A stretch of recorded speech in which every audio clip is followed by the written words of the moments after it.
관용 표현입니다. 뒤가 깨끗하다, 뒤가 드러나다, 뒤가 든든하다, 뒤가 무겁다, 뒤가 캥기다.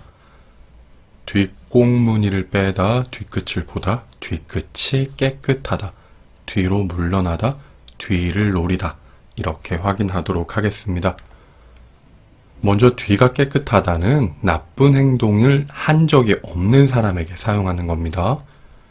그 정치인은 뒤가 깨끗하기로 유명하다. 중요한 일을 할 때는 뒤가 깨끗해야 탈이 없다. 뒤가 드러나다이고요. 명령을 한 사람이 알려지는 거예요. 보통 행동을 했는데 그 행동이 나쁜 행동이에요. 그래서 그 나쁜 행동을 하라고 지시를 한 다른 사람이 알려지는 걸 뒤가 드러나다, 또는 몰랐던 사실을 알게 되다, 이런 의미가 있고요. 영수의 범행을 수사하던 경찰에 의해서 범행을 시켰던 뒤가 드러났다. 영수는 뒤가 드러나기 전에 자기가 혼자 잘못했다고 자수를 했다.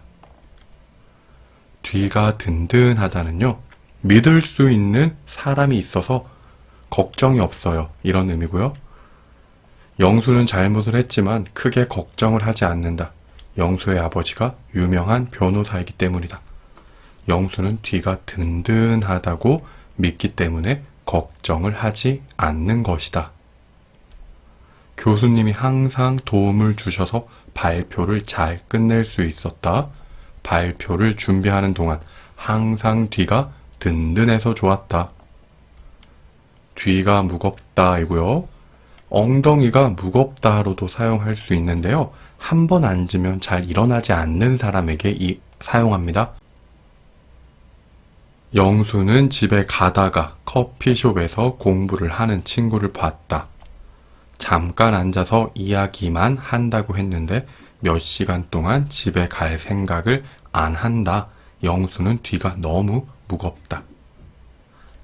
한번 앉아서 자리를 이동하지 않고 이야기하는 것을 좋아하는 사람에게 사용하고요. 엉덩이가 무겁다, 더 많이 사용하시면 돼요. 다음은 뒤가 캥기다이고요. 나쁜 짓을 해서 걱정이 있다. 무섭다, 너무 걱정돼요, 무서워요, 이런 의미고요. 뒤가 캥기는 사람은 항상 거짓말을 한다. 영수는 뒤가 캥기는 일을 했는지 아까부터 계속 실수를 하고 있다. 뒷꽁무니를 빼다, 모른 척하다, 피하다. 보통 잘못을 해놓고서 나 잘못한 거 아니야, 도망치는 사람들에게 사용할 때 쓰고요. 영수의 실수 때문에 발표가 엉망이 되었다. 다른 조원들은 잘못했다며 나에게 사과를 했지만 영수는 뒷꽁무니를 뺐다. 핸드폰을 하다가 사고를 낸 택시 기사는 경찰이 오니까 뒷꽁무니를 빼기 시작했다. 뒤끝을 보다, 포기하지 않고 끝까지 하다, 이런 의미로 기억합시다.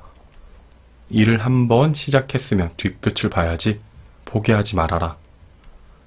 영수는 일을 시작하면 뒤끝을 볼 때까지 쉬지도 않는 성격이다. 뒤끝이 깨끗하다이고요. 끝난 일에, 한번 일이 끝났어요, 그 일에 미련이 없는 거예요. 또 다른 생각 없이 잘 이해하고 잘 잊는 사람에게 사용하는데요. 영수는 성격이 급해서 사람들과 싸우는 경우가 많다.